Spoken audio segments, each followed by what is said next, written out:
আসসালামু আলাইকুম। কেমন আছেন আপনারা সবাই? আশা করি সবাই ভালো আছেন। আলহামদুলিল্লাহ আমিও ভালো আছি। সো আজকে আপনাদের সাথে আমি শেয়ার করব শুটকি মাছের একটা রেসিপি। সো চলেন দেখি এখানে কিভাবে কি দিয়েছি। তো প্রথমত এখানে নিয়েছি আমি ছোট, ছোট লাল আলুগুলো। আর এর সাথে তরকারি এড করেছি। একটা দুন্দুল দিছি, ২ টা কাঁকরোল দিছি, একটা বেগুন দিছি। সো আমার বাসায় এগুলাই ছিল তাই এগুলাই দিছি। আরো কিছু থাকলে তাও দিতাম। সো আপনাদের বাসায় যা, যা থাকবে আপনারা চাইলে এড করতে পারেন। এর সাথে দিয়েছি কিছু পেঁয়াজ কুচি, কিছু রসুন কুচি, কিছু কাঁচামরিচ। দেন তারপরে দিলাম শুটকিগুলো। যে যেই শুটকি খেতে পছন্দ করেন সেটাই দিতে পারেন, কোনো সমস্যা নাই। তারপরে এখানে দিলাম গুঁড়ো মসলা। গুঁড়ো মসলা এখানে হলুদের গুঁড়া, সামান্য মরিচের গুঁড়া যেহেতু আমি কাঁচামরিচ এড করেছি, ধনিয়ার গুঁড়া, জিরার গুঁড়া সবকিছু দিয়ে তেল দিলাম। তেলটা পরিমাণে একটু বেশি দিতে হবে কারণ যেহেতু শুটকির তরকারি, তো তেল দেওয়ার পরে এটা নিয়ে ভালোভাবে মেখে নিব। আর এটার একটা জিনিস কি, এটা যত ভালোভাবে এটা মাখা হবে তত ওইটা খাবারটা তত মজা লাগবে আরকি। এটা হাত দিয়ে মাখাতে হবে।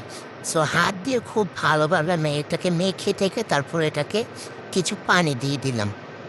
দেন পানি দিয়ে আবারও মনে করেন একটুখানি নাড়াচাড়া দিয়ে দেন মনে করেন চুলার উপরে বসাই দিলাম। বসানোর পরে এইখানে মনে করেন আমি ঢাকনা দিয়ে ঢেকে দিলাম যাতে একটা বলক তাড়াতাড়ি চলে আসে।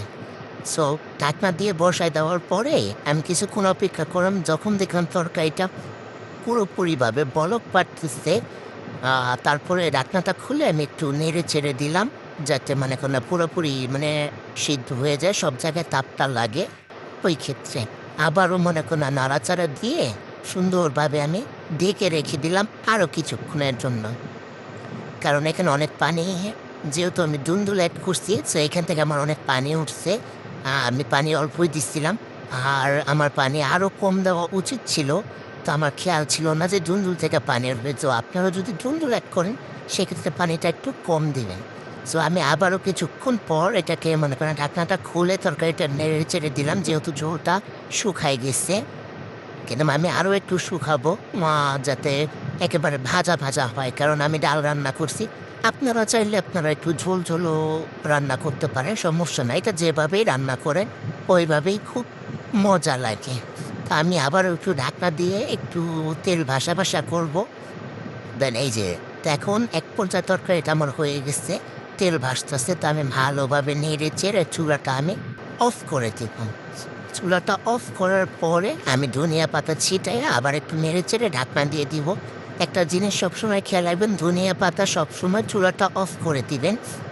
এই ক্ষেত্রে কি হয়, তাহলে ধনিয়া পাতার কালারটাও নষ্ট হয় না আর টেস্টটাও ভালো থাকে। আর যদি চুলা জ্বালাকালি দেন তাহলে ধনিয়া পাতার টেস্টটা মনে করেন তরকারিটা নষ্ট করে ফেলে, কালারটাও কেমন যেন হয়ে যায়। তো সেক্ষেত্রে সবসময় চুলাটা অফ করে ধনিয়া পাতা দিবেন। ধনিয়া পাতা দিয়ে একটু লাড়াচাড়া দিয়ে ঢেকে দিলেই তরকারি থেকে খুব সুন্দর একটা স্মেল আসছে। তো যাই হোক, এটাই আমার আজকে